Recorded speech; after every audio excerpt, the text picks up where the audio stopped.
தமிழ்நாட்டில் ஒரே ஒரு கட்சியை தவிர மற்ற எல்லா கட்சிகளும் போராடுறாங்க. அந்த ஒரு கட்சிங்கிறது நீங்க தாவேக்காவை சொல்றீங்களா இல்ல பாஜகவை சொல்றீங்க? ஏன்னா இது தமிழக வெற்றி கழகத்தை பொறுத்த மட்டும் அதுக்கு அவர் ஜனநாயகன் படத்தை பார்த்தா மூளை சிந்திக்கக்கூடிய உணர்வுகளை தூண்டிவிடும். அது அந்த படத்தை நான் பார்க்கல. அந்த படம் மூளைய அந்த கீழ்வன்மணி படுகொலைக்கு காரணமான கோபாலகிருஷ்ணன் நாயுடுவோடையே பெரியார் வந்து நெருக்கமாக இருந்தார். வீட்டில் கூப்பிட்டு சாப்பாடுலாம் போட்டார். மிக மோசமாக நெல்லூர் உற்பத்தியாளர் சங்கம்னு வச்சுக்கிட்டு நீங்கள் குறிப்பிட்ட அந்த கோபாலகிருஷ்ணன் நாயுடு தான் தலைமை தாங்கி அந்த அடியாய அக்கிரம கொடுமையை 1968 டிசம்பர் 25 செய்தார். இடதுசாரி எழுத்தாளர் தமிழ்ச்செல்வன் வந்து கீழவன்மணி விவகாரத்தில் பெரியார் நடந்து கொண்டது ஒரு மடத்தனமான ஒரு செயல். கம்யூனிஸ்ட் கட்சி ஆட்சிக்கு வந்து விட்டால் திராவிட கழகம் என்று ஒரு கட்சி தேவையே இல்லை, இதை கலைச்சிருவேன். திக விடுதலை பத்திரிகையிலே இது பதிவாயிருக்குது. இன்றைக்கு இந்த டெல்லியில காவலர்கள் தாக்குறாங்க அப்படிங்கிற மாதிரி அதே போன்ற ஒரு சம்பவத்தை தான் அன்னைக்கு திமுக காவல்துறை வந்து அந்த தாமிரபரணி ஆத்துல வந்து மக்கள் மீது தொடுத்தாங்க அப்படிங்கிற ஒரு விமர்சனம் ஒரு அழியாத கரையா இன்னமும். இன்றைக்கு நீங்கள் சொல்கிற அந்த மாஞ்சோலை பிரச்சனையில் போலீஸ் தடி நினைத்து தாமிரபரணி ஆற்றில் விழுந்து நம்ம பண்ணை இயற்கை அங்காடி 100% இயற்கை வேளாண் தயாரிப்பு. டிஎன் மீடியா பார்வையாளர்களுக்கு அன்பு வணக்கம். இன்றைய நேர்காணலின் சிறப்பு விருந்தினராக இந்திய கம்யூனிஸ்ட் கட்சியினுடைய மூத்த தலைவர், முன்னாள் தமிழகத்தினுடைய மாநில செயலாளர் திரு முத்தரசன் அவர்களோடு உரையாட இருக்கிறோம். ஐயா வணக்கம். வணக்கம். நாடு முழுவதும் நீட் விவகாரம் குறித்தான போராட்டம் முதற்கட்டமா, இந்த போராட்டத்தை நீங்க எப்படி பார்க்கிறீங்க? இந்த போராட்டம் ஒரு நியாயமான போராட்டம். இந்த போராட்டம் வந்து சென்ற மாதம் தொடங்கிய போராட்டம். சென்ற மாதம் அது தொடங்கி டெல்லியில் தொடர்ந்து போராடிட்டு இருக்காங்க. ஒரு சமூக ஆர்வலர் காலவரையற்ற உண்ணாவிரத்தையும் மேற்கொண்டார். அரசு அதை பற்றியெல்லாம் கவலைப்படலை. ஆனால் இது ஒரு பெரும் பிரச்சனை அப்படிங்கிறது இப்போ சொல்கிற பிரதமர், இது ஒரு பெரிய பிரச்சனை அவருக்கு முன்னாடி ஏன் தெரியாமல் போச்சுது? இந்த பிரச்சனைக்கு யாராவது ஒருத்தர் பொறுப்பேற்கணும்ல. யாராவது ஒருத்தர் பொறுப்பேற்று நான் பொறுப்பேற்கிறேன் அப்படின்னு சொல்லணும்ல. எந்த பொறுப்பும் ஏற்கலை, யாரும் ஏற்கலை. உயர்கல்வித்துறை செயலாளரை நேற்று தான் மாத்துறாங்க, அவங்க நீக்கலை, லாக்கா மாத்துறாங்க, மாற்றி இன்னொரு இடத்துக்கு போச்சுன்னு வருங்க. அதனால போராட்டம் ரொம்ப தீவிரமடைந்த நிலையில அதை சமாளிக்க முடியாது, வேற மாதிரி இது போயிட்டு இருக்கு அப்படிங்கிற ஒரு அச்சத்துல பயத்துல நேற்றைய தினம் பிரதமர் வாய் திறந்து பேச தொடங்கியிருக்காரு. இந்த போராட்டம் மிக நியாயமான போராட்டம். நீட் நுழைவுத் தேர்வுனால அதுக்கு சொல்லப்படுற காரணம் ஏற்புடைய காரணம் அல்ல. மத்திய அரசாங்கம் திரும்ப திரும்ப சொல்ற காரணம் என்பது தகுதியான மாணவர்களை தேர்ந்தெடுத்து மருத்துவர்கள் ஆக்க வேணும், அதுக்காக தான் நாங்கள் பண்றோம்னு சொல்றாங்க. இந்த நீட்டு வராததுக்கு முன்னாடி பழைய SSLC, அதுக்கு பிறகுதான் +2 வந்தது. இதுல தேர்வான மாணவர்கள் தான் மருத்துவக் கல்லூரியில் சேர்ந்து 11ஆம் வகுப்பு முடித்த உடனே மருத்துவக் கல்லூரிக்கு போய் மருத்துவர் ஆகி மிகச்சிறப்பான முறையில் சேவை செஞ்சுருக்கிறாங்க. நீங்கள் நாட்டிலேயே பார்த்தீங்கன்னா மிகச்சிறந்த மருத்துவம். என்ன சொல்கிறாங்கன்னா, காங்கிரஸ் தான் இந்த நீட் தேர்வு கொண்டு வந்தது. காங்கிரஸ் ஆட்சி காலத்திலேயே 20க்கும் மேற்பட்ட முறை வந்து பேப்பர் லீக் ஆயிருக்கு, அப்பெல்லாம் பொங்காம இப்போ எதுக்கு பொங்குறீங்க அப்படின்னு கேட்குறாங்க. இது வந்து ஒரு சரியான விளக்கம் அல்ல. அவன் தவறு பண்ணிட்டானா மாற்றிட்டாங்களே, ஜனங்க தான் அந்த ஆட்சியை மாற்றிட்டாங்களே. இப்போ தான் புதுசாக நீங்கள் ஆட்சி வந்திருக்கீங்க, நீட்டே ரத்து பண்ணியிருக்கலாமே. இது காங்கிரஸ் ஆட்சியில் கொண்டு வரப்பட்டது, இதனால பயன் இல்லை, மாணவர்கள் பாதிக்கிறாங்கன்னு சொல்லி ரத்து பண்ணியிருக்கலாமே. அதையே திரும்ப திரும்ப சொல்லிக்கிட்டு இருப்பாங்க. அந்த ஆட்சி இப்போ இல்லை, இப்போ நடக்கிற ஆட்சி தான் பொறுப்பேற்கணுமே தவிர முன்னாள் ஆட்சியில் கொண்டு வந்தாங்கன்னு சொல்லி யார் ஆட்சியில் கொண்டு வந்தாலும் இது தேவையில்லாதுங்கிறது தான் என் கருத்து. இது தவறானது. இதனால இதுக்கு சொல்லப்படக்கூடிய விளக்கமும் ஏற்புடைய விளக்கம் அல்ல. இந்தியாவிலேயே அதிகபட்ச அரசு மருத்துவக் கல்லூரி மருத்துவமனை இருக்குது தமிழ்நாட்டில் தான். ஒரு மாவட்டத்துக்கு ஒரு மருத்துவக் கல்லூரி மருத்துவமனை இருக்குது. ஆனால் மருத்துவக் கல்லூரி, அரசு மருத்துவக் கல்லூரி மருத்துவமனை இல்லாத மாநிலங்களும் பல மாநிலங்கள் இருக்கு. அப்போ அந்த மாநிலங்களையே அவங்க ஏற்படுத்தலை, மருத்துவக் கல்லூரிகளை ஏன் உருவாக்குவதற்கான முயற்சிகளை மேற்கொள்ள அங்கே உருவாக்காம இங்கே நம்முடைய தமிழ்நாட்டு மக்களுடைய பணத்தில் மாவட்டத்துக்கு ஒரு மருத்துவக் கல்லூரி மிகப்பெரிய சாதனை. அது இங்கே உருவாக்கி வச்சதுல இப்போ தமிழ்நாட்டு மாணவர்கள் இதில் படிக்க முடியல, நீட் வந்த பிறகு படிக்க முடியல. அதுக்கு பதிலாக எங்கே இருந்தால் வந்து இங்கே படிச்சுட்டு போகிற ஒரு மோசமான ஒரு சூழலில் வந்து எல்லாரும் ஒப்புக்கொள்கிறாங்க. அப்போ ஏன் இவ்வளவு பிரச்சனை எதுக்கு? அதை ரத்து பண்ணா என்ன அப்படிங்கிறது தான் கேள்வி. பாலன் இல்லத்தில் நடைபெறக்கூடிய போராட்டத்தில் கலந்துக்கிட்டு பேசியிருந்தீங்க. அப்போ பேசும்போது ஒரு கருத்தை சொல்லியிருந்தீங்க, தமிழ்நாட்டில் ஒரே ஒரு கட்சியை தவிர மற்ற எல்லா கட்சிகளும் போராடுறாங்க. அந்த ஒரு கட்சிங்கிறது நீங்க தாவேக்காவை சொல்றீங்களா இல்ல பாஜகவை சொல்றீங்களா? பாஜக தான் சொன்னேன். ஏன்னா இது தமிழக வெற்றி கழகத்தை பொறுத்த மட்டும் நீட் நுழைவுத் தேர்வை நாங்கள் ஏற்க மாட்டோம்னு அறிவிச்சிருக்கிறாங்க. நான் கூட்டத்தில் சொல்லும் போதே சொன்னேன், அதையும் சேர்த்தான் சொன்னேன். ஏற்க மாட்டோம்னு சொல்லியிருக்கிறாங்க. வினாத்தாள் செஞ்சதையும் அவங்க ஏற்கலை. டெல்லியில் போலீஸ் இளைஞர்கள் மாணவர்கள் நடத்தின தடியடியை கண்டித்து அறிக்கை வெளியிட்டிருக்கிறாங்க. ஆனா அதே போல தமிழ்நாட்டில் காவல்துறை அதை சொல்லிட்டு அப்படி இது எல்லாத்துக்கும் இந்த போராட்ட கோரிக்கை எல்லாத்துக்கும் உடன்பாடாக இருக்கிற நீங்கள் ஏன் அவங்களுக்கு போராடுறதுக்கு ஒரு இடத்த கொடுக்க மறுக்கிறீங்க? அதனால தானே அவங்க இங்கே வந்து போராட வேண்டிய நிலைமை இருக்குன்னு அதை சொன்னேன். போராட்டத்தை தூண்டி விடுறாங்க அப்படிங்கிறாங்க. யாரும் தூண்டலை, ஒரு தன்னெழுச்சியாக வருது. நீங்கள் சாயந்தரம் 4 மணிக்கு மேலே பார்க்கலாம். இப்போ வரும்போது கொஞ்சம் கூட்டம் இருக்கும். 4 மணி 5 மணிக்கு ஆகி போச்சுன்னா எங்கேருந்து வராங்கன்னே தெரியல. அவங்களா இயல்பாக வராங்க. நேற்று பார்த்தா சட்டக்கல்லூரி மாணவர்கள் ஊர்வலமாக வர்றாங்க. இங்கே இருந்தால் கோஷம் போட்டு ஊர்வலமாக வந்து அதில் பங்கெடுக்கிறாங்க. இரவு 10 மணி 11 மணிக்கும் போராடுறாங்க. திரும்ப போகிறாங்க, திரும்ப வர்றாங்க. இது யாரும் தூண்டு விட்டு பண்ண முடியாது. ஒரு தன்னெழுச்சியாக தங்களுக்கு ஏற்படக்கூடிய பாதிப்புகளை உணர்ந்த காரணத்தினால் இந்த போராட்டம் நடைபெறுகிறது. இப்போ 2017, 18 அந்த காலகட்டங்களில் அனிதா அவர்களுடைய அந்த மரணம், அந்த காலகட்டத்தில் தமிழ்நாடு மட்டும்தான் நீட்டு வேண்டாம் அப்படிங்கிற மாதிரி போராடியது. ஆனால் இன்றைக்கு மற்ற மாநிலங்களில் போராட்டம் அதிகமாக இருக்குது, தமிழ்நாட்டில் ஒப்பிட்டு பார்க்கும்போது குறைவாக இருக்குது. சபாநாயகர் ஜேசிடி பிரபாகர் ஒரு கேள்வியா கேட்குறாங்க, ஜனநாயகன் திரைப்படம் வந்து போராட்ட உணர்வை வழங்கடிச்சிருச்சா அப்படின்னு.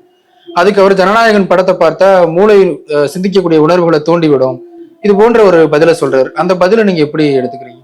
அது அந்த படத்தை நான் பார்க்கல. அந்த படம் மூளைய உணர்ச்சிகளை தூண்டுற படமாக இருந்தால் நல்லது தான்.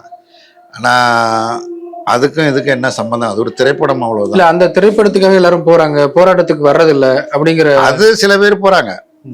ஒவ்வொரு நடிகர்களுக்கும் ரசிகர்கள் இருக்கிறாங்க. இல்ல, அமைச்சர்களே போய் திரைப்படத்துல இல்ல, அவங்கெல்லாம் அந்த கட்சியை சேர்ந்தவங்க. அவங்கெல்லாம் ஏற்கனவே இந்த மாதிரி மன்றங்களை வச்சு அதில் செயல்பட்டவங்க. ஒரு ரசிகருங்கிற முறையில் போய் பார்க்குறாங்க. நான் பத்திரிகைலாம் இன்னைக்கு வந்திருக்கு, பார்த்தேன். தலைமைச் செயலகத்தில் யாருமே இல்லை, வெறிச்சோடி கிடக்குது, எல்லாரும் படமாக்க போயிட்டாங்கன்னு வருது. அது அவங்களுடைய விருப்பம். எடப்பாடி அமைச்சர்கள் லீவ் விட்டுட்டாங்களான்னு கேட்கிறாரு. அது எடப்பாடி சொல்றது இருக்கட்டும். பொதுவாக இந்த மாதிரி அவங்க எல்லாருமே திரைப்படம் பார்க்க போகிறதும், அங்கேருந்து சீட்டு கொடுக்குறதும், ஒரு அமைச்சர் பின்னாடி ரப்பர் ஸ்டாம்ப் போட்ட என்னால் விற்கப்பட்டது கொடுக்குற மாதிரிலாம் செய்திகள் சொல்கிறாங்க. எனக்கு அதை பற்றிலாம் பிரச்சனை இல்லை. அது அவங்க பார்க்கட்டும், அது அவங்களுடைய விருப்பம். எனக்கும் நேரம் கிடைச்சா போய் பார்ப்போம், அது வேற விஷயம். ஆனால் அந்த படம் வந்ததுனால தான் இந்த படம் நின்று வச்சிடல. அதுக்கு சில பேர் போகிறாங்க, அதில் ஆர்வம் உள்ளவங்க போகிறாங்க, பால விஷயம் பண்ணுறாங்க, நிறைய தட்டிகளை வைக்கிறாங்க. சில இடத்துல ஒருத்தர் தள்ளுமுள்ள நடக்குது, சண்டை நடக்குதுலாம் செய்திகள் வருது, அது வேற விஷயம். ஆனால் இதில் வர்ற இளைஞர்கள் வந்து யாருடைய தூண்டுதலாலேயோ அல்லது கவர்ச்சியாலேயோ வரல. இயல்பாக இந்த நீங்கள் குறிப்பிட்டது போல தமிழ்நாடு தான் இந்த பிரச்சனையை முதல்ல எடுத்தது. தமிழ்நாட்டு மாணவர்களும் தமிழ்நாட்டு இளைஞர்களும் அரியலூர் அனிதா மரணத்திற்கு முன்பிருந்தே இது ஒரு மிகப்பெரிய பாதிப்பை ஏற்படுத்தும்னு சொல்லி ஒவ்வொரு கட்சியரோலகமாக ஏறி இறங்கி தங்களுடைய கோரிக்கைகள்லாம் சொன்னாங்க. அப்போ அனிதா இறந்து போனபொழுது சொல்கிறது என்ன, ஏன்னா அரியலூர் அனிதா அந்த அன்பு மகள் வந்து திருச்சியில் காந்தி மார்க்கெட்டில் மூட்டை தூக்கக்கூடிய, காய்கறி மார்க்கெட்டில் மூட்டை தூக்கக்கூடிய ஒரு தொழிலாளி. அவருடைய மகள் தான் அவங்க அம்மா நோய்வாய்ப்பட்டு இறந்து போயிடுறாங்க. அவங்க அம்மாவை காப்பாற்ற முடியல. சகோதரர்கள் இருக்காங்க, அவங்க அப்பா இருக்காரு.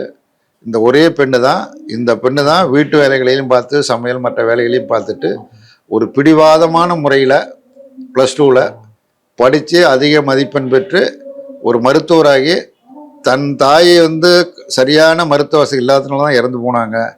அது மாதிரி யாரும் இறந்து போகக்கூடாது, பல தாய்மார்களுக்கு தாய்களுக்கு நம்ம உதவி செய்ய வேண்டுங்கிற ஒரு வைராக்கிய உணர்வோடு தான் அவங்க படித்தாங்க. அவங்க இருந்த சூழலில் அந்த மாதிரி படித்து மிக அதிக மதிப்பெண் +2ல் வாங்கினதுங்கிறது சாதாரணமான விஷயம் இல்லை. அவங்க குடும்ப சூழலில் புரிஞ்சுக்க முடியும். அப்படிப்பட்டவங்க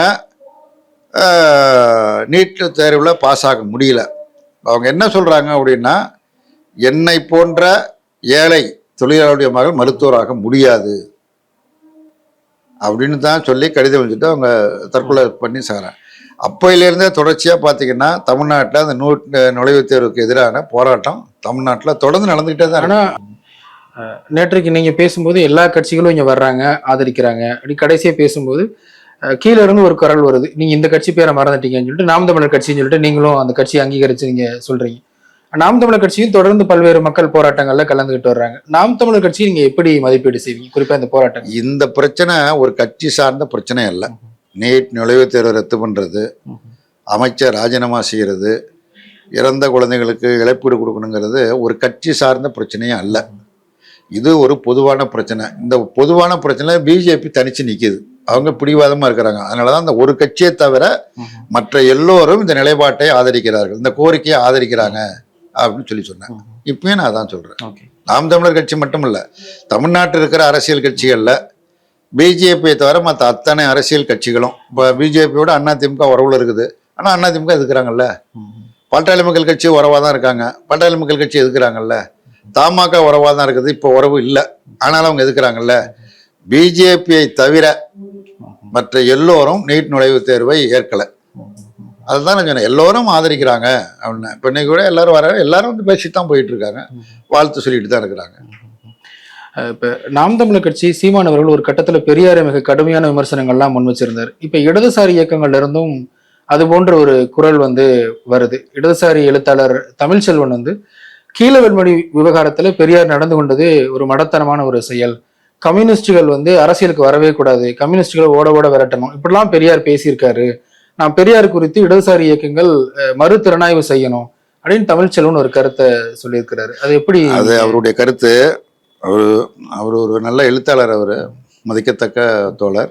அவர் ஏதோ கருத்து சொல்லியிருக்காரு. என்னை பொறுத்த மட்டில் 52 பொது தேர்தலில், அதாவது பெரியார் கம்யூனிஸ்ட் இயக்கம் அதிகாரத்திற்கு வரக்கூடாது என்று பெரியார் விரும்பினார் அப்படின்னு சொன்னால் அது சரியான மதிப்பீடு கிடையாது. முதல் பொது தேர்தல் 52 பொது தேர்தல் தான். நாடு விடுதலை பெற்ற பிறகு, விடுதலைக்கு முன்னாடி தேர்தல் நடந்தது. விடுதலை பெற்ற பிறகு நடைபெற்ற முதல் பொது தேர்தல் 1952. அப்பொழுது சென்னை மாகாணம் என்று இருந்தது. அந்த சென்னை மாகாணத்தில் ஒன்றுபட்ட இந்திய கம்யூனிஸ்ட் கட்சி தலைமையில் ஐக்கிய முன்னணி அமைத்து அந்த தேர்தலில் பங்கு பெற்ற பொழுது ஐக்கிய முன்னணி வெற்றி பெற வேண்டும் என்பதற்காக இரவு பகலாக பாடுபட்டவர் தந்தை பெரியார். அது மட்டுமல்ல, அந்த தேர்தல் பிரச்சாரத்தில் அவர் சொன்னது, கம்யூனிஸ்ட் கட்சி ஆட்சிக்கு வந்து விட்டால் திராவிட கழகம் என்று ஒரு கட்சி தேவையே இல்லை, இதை கலைச்சிருவேன். இது தீக விடுதலை பத்திரிகையிலே இது பதிவாயிருக்குது, திடலுக்கு போனால் அதை பார்க்கலாம் என்று சொன்னவர். அவர் சோதரியத்துக்கு எதிரான கருத்துடையவர் அல்ல, அவர் சமத்துவ சமுதாயம் வேணும் என்பதுதான் அவருடைய அழுத்தமான கருத்து. அந்த அடிப்படையில் தான் தொடர்ந்து சில ஒவ்வொரு பிரச்சனையெல்லாம் மாறுபட்ட கருத்துக்கள் வந்து. அவர் வந்து அந்த கீழ் வெண்மணி சம்பவத்துல கம்யூனிஸ்டுகளை ஒழிச்சா போதும்லாம் பேசியிருக்காரு. அந்த கீழ் வெண்மணி படுகொலைக்கு காரணமான கோபாலகிருஷ்ணன் நாயுடுவோடையே பெரியார் வந்து நெருக்கமா இருந்தார், வீட்டுல கூப்பிட்டு சாப்பாடுலாம் போட்டாரு. அவர் வீட்டில் போய் இவர் சாப்பிட்டாரா, இவங்க வீட்டில் வந்து அவர் சாப்பிட்டா, அது எனக்கு தெரியாது. பொதுவாக அது ஒரு மோசமான படுகொலை. நிலப்பிரபுத்துவம் மிக மோசமாக நெல் உற்பத்தியாளர் சங்கம்னு வச்சுக்கிட்டு நீங்கள் குறிப்பிடுற அந்த கோபாலகிருஷ்ணன் நாயுடு தான் தலைமை தாங்கி அந்த அநியாய அக்கிரம கொடுமையை 1968 டிசம்பர் 25 செய்தார். அதை மிக கடுமையாக கண்டித்து இயக்கங்கள் மற்றதெல்லாம் நடத்தியிருக்கிறோம். இதில் பெரியார் வந்து எத்தகைய நிலை எடுத்தாருங்கிறது எனக்கு சரியாக நினைவில்லை. அதே போல் இன்னைக்கு ஜூலை 23 மாஞ்சோலை அந்த படுகொலைக்கான நினைவு தினம். உங்களுக்கு நல்லாவே தெரியும், நீங்கள் அந்த போராட்டத்தெல்லாம் நிறைய பங்கெடுத்து அதுக்கான அர்ப்பணிப்புலாம் செஞ்சுருக்கிறீங்க. இன்றைக்கு இந்த டெல்லியில காவலர்கள் தாக்குறாங்க அப்படிங்கிற மாதிரி அதே போன்ற ஒரு சம்பவத்தை தான் அன்னைக்கு திமுக காவல்துறை வந்து அந்த தாமிரபரணி ஆத்துல வந்து மக்கள் மீது தொடுத்தாங்க அப்படிங்கிற ஒரு விமர்சனம் ஒரு அழியாத கரையா இன்னமும் இருக்கு. அதை நீங்க எப்படி பார்க்குறீங்க? அதாவது எந்த ஆட்சியாக இருந்தாலும் சரி, அது இது பாஜக பண்ணுச்சுங்கிறதுக்காக எதுக்கல, காங்கிரஸ் ஆட்சியாக இருந்தாலும் சரி, திமுக எந்த ஆட்சியாக இருந்தாலும் ஒரு அடக்குமுறையை மேற்கொள்வதை ஒருபோதும் கம்யூனிஸ்ட் கட்சி ஏற்றதே கிடையாது. அன்றைக்கு நீங்கள் சொல்கிற அந்த மாஞ்சோலை பிரச்சனையில் போலீஸ் தடி நினைத்து தாமிரபரணி ஆற்றில் விழுந்து பல பேர் இறந்து போனாங்க. ஒவ்வொரு ஆண்டும் தாமிரபரணி ஆற்றுக்கு சென்று இந்திய கம்யூனிஸ்ட் கட்சி சார்பாக எல்லோரும் அஞ்சலி செலுத்துகிறாங்க. இந்திய கம்யூனிஸ்ட் கட்சியும் அஞ்சலி செலுத்திட்டு தான் இருக்குது. அடக்குமுறை என்பது மேற்கொள்வதை இந்திய கம்யூனிஸ்ட் கட்சி ஒருபோதும் ஆதரித்ததில்லை. அதை எதிர்த்து போராடி தான் வந்திருக்கிறது. இன்றும் சரி, நாளையும் சரி, நேற்றும் சரி, என்றைக்கும் எதிர்த்து போராடும். தாவேகா அரசனுடைய காவல்துறை இது குறிப்பா இப்ப இந்த விவகாரத்துல நீட் தேர்வுக்காக போராடக்கூடிய மாணவர்கள் மீது அங்கங்க மதுரை பல்வேறு மாவட்டங்கள் அடக்குமுறை செய்தியை ஒரு கேள்வியா ஒரு செய்தியாளர் கேட்கும்போது வீரபாண்டியன் அவர்கள் என்ன சொல்றாங்கன்னா, திமுக ஆட்சியில் என்ன நடந்ததோ அதே தான் இங்கேயும் நடக்குது. குறிப்பா இந்த லாக்அப் கஸ்டோடியல் மரணம், தூத்துக்குடியில நேற்றைக்கு ஒரு கஸ்டோடியல் மரணம் நடந்திருக்கு. பெரிய அளவு எங்களுக்கு மாற்றம் தெரியல, திமுக ஆட்சி மாதிரி தான் இதுவும் இருக்கு அப்படிங்கிற விமர்சனத்தை வைக்கிறாங்க. அது அப்படி எடுத்துக்கலாமா அந்த அளவுகள்ல? பொதுவாக என்னன்னா, காவல்துறையை பொறுத்த மட்டும் அது ஒரு எந்த கட்சி ஆட்சிக்கு வந்தாலும் சரி, அவங்க ஒரு தனி ராஜ்யம் நடத்திட்டு இருப்பாங்க. ஏன்னா இந்த ஒரு வாரத்துல 3 லாக்அப் அதான் இப்போ அந்த லாக்அப் கொலைங்கிறது கூடவே கூடாதுன்னு கடுமையா எல்லாரும் எதுக்குறாங்க, ஆட்சியில் உள்ளவங்களும் கடுமையாக எதுக்குறாங்க. இப்போ பார்த்தா இப்போ தூத்துக்குடியில் ஒரு இளைஞரை மது பாட்டில் விற்பனை பண்ணார். பாட்டில் விற்பனை பண்ணால் பிடிங்க, கைது பண்ணுங்க, வழக்கு போடுங்க, குண்டர் சட்டத்தில் போடுங்க, ஜெயிலில் போடுங்க, அதில் ஒன்றும் பிரச்சனை கிடையாது.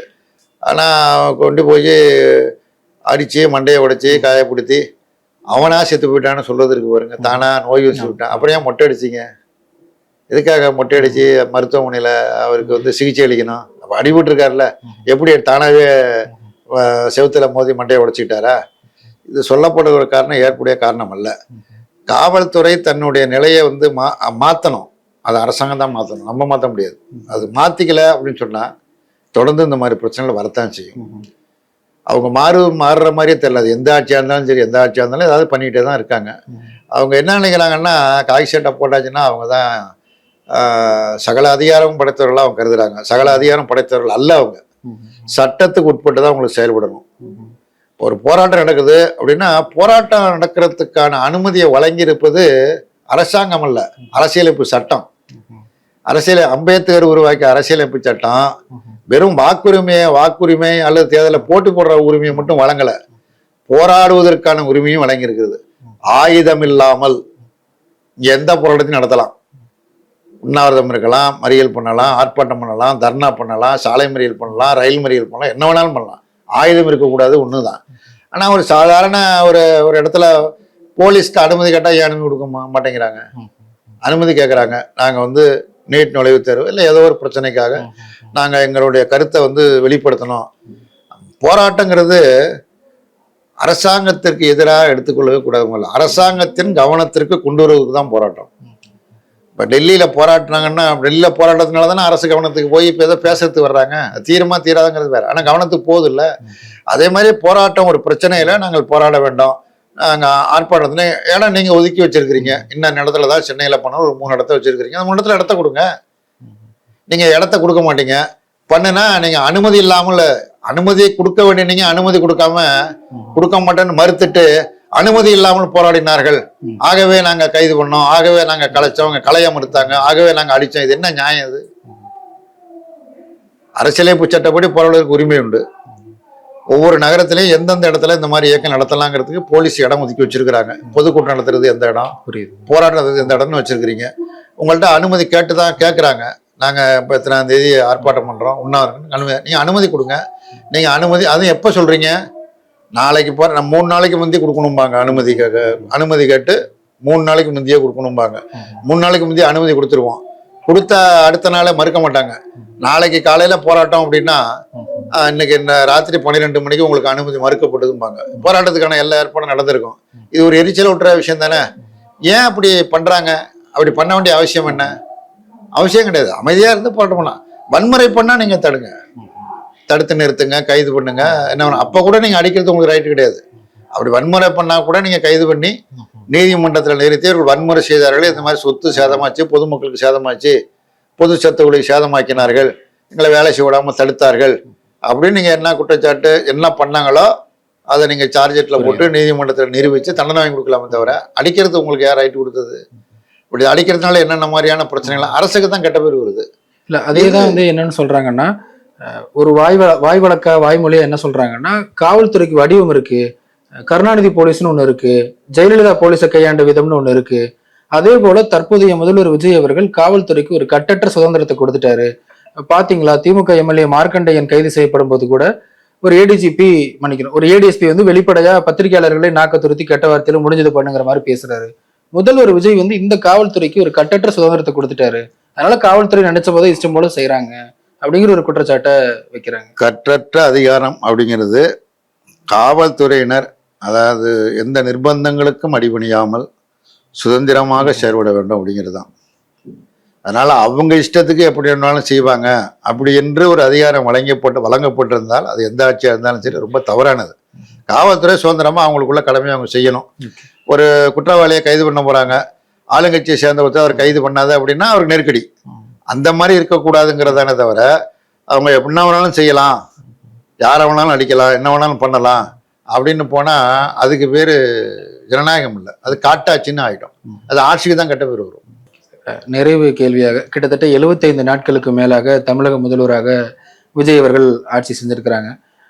இந்த ஆட்சியின் மீது இந்த லாக்அப் மரணங்கள், நீட் போராட்டம், இப்படி சில விமர்சனங்கள், இந்த ஆட்சி வந்த பிறகு ஊழலே ஒழிஞ்சிருச்சு, லஞ்சம் ஒழிஞ்சிருச்சு, அப்படி பல்வேறு பாராட்டுகளும் சிலர் சொல்றாங்க. நீங்க இந்த ஆட்சியை எப்படி மதிப்பிடுறீங்க? அவங்க ஆட்சிக்கு வந்து நீங்கள் குறிப்பிட்டது போல ஒரு 75 நாள் ஆயிருக்குது, ஒரு 2 மாதம் சில்லற ஆயிருக்குது, அவ்வளவுதானே. இன்னும் அவங்க கடக்க வேண்டிய தூரம் அதிகம் இருக்குது. தேர்தலில் நிறைய வாக்குறுதி கொடுத்துருக்குறாங்க, மக்களுக்கு நம்பிக்கை கூட்டக்கூடிய வகையில் நிறைய வாக்குறுதிகள் கொடுத்துருக்குறாங்க. மின்சார கட்டணம் குறைக்கப்படும், தாய்மாமன் மோதிரம், இந்த மாதிரி பல விஷயங்கள் சொல்லியிருக்கிறாங்க. எல்லா பேருந்துகள்லையும் பெண்கள் பயணம் செய்வதற்கான ஏற்பாடு, இப்படி பல வாக்குறுதிகளை கொடுத்துருக்குறாங்க. அந்த வாக்குகள்லாம் நிறைவேற்றுவார்கள்ங்கிற நம்பிக்கையோடு மக்கள் இருக்காங்க. அந்த அடிப்படையில் தான் வாக்கும் அளித்திருக்கிறாங்க. நிறைவேற்ற நம்பிக்கை இருக்குது. சட்டம் ஒழுங்கு பிரச்சனையை பொறுத்த மட்டும் தொடர்ந்து இந்த பிரச்சனை நீடிச்சிட்டு இருக்கு. லாக்அப் மரணம், வேறு பல பிரச்சனைகள், குறிப்பாக அந்த பாலியல் வன்முறைங்கிறது நாளுக்கு நாள் அதிகரிச்சுட்டே இருக்கு. அது இந்த கட்சியா அந்த கட்சியா நான் குறிப்பிட்டு விரும்பலை. கேட்கறதுக்கே, படிக்கிறதுக்கும், அதை பார்க்கறதுக்கும் கேட்கறதுக்கும் அருவருப்பாக இருக்கு. தமிழ்நாடு ஒரு முன்னேறிய மாநிலம், அரசியலில் மற்றதெல்லாம் பார்த்தீங்கன்னா ஒரு முன்னேறிய, இந்தியாவுக்கே ஒரு முன்மாதிரியான மாநிலம் தமிழ்நாடு. தமிழ்நாட்டிலே இப்படி நடக்குது அப்படின்னு சொல்லி வருத்தமாக இருக்குது. அது மாதிரி வன்முறை சம்பவங்கள், சமூக விரோத செயல்கள் இதெல்லாம் நடக்குதானா? நடக்குது. இதெல்லாம் குறைப்போம் அப்படின்னு சொல்லிக்கிறாங்க. இன்னும் வேகமாக நடவடிக்கை எடுத்து அவையெல்லாம் குறைக்கணும். தேர்தல் காலத்தில் கொடுத்த வாக்குறுதிகளை நிறைவேற்றுவதற்குள்ள முயற்சி பண்ணணும். இப்போ உதாரணமாக மகாத்மா காந்தி வேலை உறுதியளிப்பு சட்டம் மன்மோகன் சிங் அவர்கள் பிரதமராக இருந்த பொழுது கொண்டு வரப்பட்டது. அது அவர் கொண்டு வர பொழுது அவர் கொடுத்த வாக்குறுதி, முதல் வாக்குறுதியை தொடக்கி வைக்கிற பொழுது, இந்த திட்டத்தை செயல்படுத்த நிதி ஒரு பொருட்டல்ல, எவ்வளவு நிதி செலவானாலும் அதை கவலைப்படலைன்னு சொல்லி தான் திட்டத்தை தொடங்கி முழு செலவினங்களையும் ஒன்றிய அரசாங்கமே ஏற்று அதை செயல்படுத்தினாங்க. அப்போ 100 நாள் தான் வேலை. ஆனால் 100 நாளே முழுசாக கொடுக்க முடியாத, எந்த மாநிலத்திலையும் எந்த ஒருத்தருக்கும் 100 நாள் வேலை கொடுக்கவே இல்லை. 60 நாள் 60 நாள் இதுக்குள்ளேயே தான், 50 நாள் இதுக்குள்ளேயே தான் இருந்தது. இப்போ வந்து இவங்க காந்தி பேரையே எடுத்துட்டாங்க. காந்தி மேலே ஏன் அவ்வளோ வெறுப்புன்னு எனக்கு ஒன்றும் தெரியல. இந்த தேசத்துக்கு விடுதலையை வாங்கி தருவதில் தலைமை தாங்கி போராடிய தேச பிதா என போற்றப்பட்ட ஒரு மகானுடைய பெயரை ஏன் எடுத்தாங்கன்னு தெரியல. எடுத்துட்டு வேற ஏதோ ஒரு பேரை ராம்ஜின்னு ஒரு பேரை வச்சிருக்கிறாங்க. சரி, அது ஒரு பக்கம் இருக்கட்டும். காந்தியை உங்களுக்கு பிடிக்காது. காந்தியை பிடிக்காதனால தான் 1942 ஜனவரி 30 அதை காலி பண்ணிட்டாங்க. நாடு, ஒரு நாட்டினுடைய விடுதலைக்கு தலைமை தாங்கி போராடிய ஒரு தலைவர் எந்த நாட்டை எடுத்துக்கொண்டாலும் அந்த நாட்டினுடைய ஜனாதிபதியாக பிரதமராக வருவார். ஆனால் நம்ம நாட்டில் விடுதலையை வாங்கி தந்த தலைவர் 5 மாதம் 15 நாள்லேயே ஆளை காலி பண்ணிட்டாங்க. இது போட்டோம். இப்போ பேரை மாற்றிட்டாங்க. இப்போ நிதியை பொறுத்த மட்டும் ஒதுக்கப்படுகிற நிதியில் 60% நாங்கள் ஒதுக்குவோம், 40% மாநில அரசாங்கம் ஏற்கணுங்கிறாங்க. தமிழ்நாடு அரசாங்கம் அதை எப்படி எதிர்கொள்ள போகுதுன்னு தெரியல. ஏன்னா ஏற்கனவே 13 லட்சம் கோடி ரூபாய் அதை ஏத்திட்டு இருக்கிறாங்க தமிழக அரசு.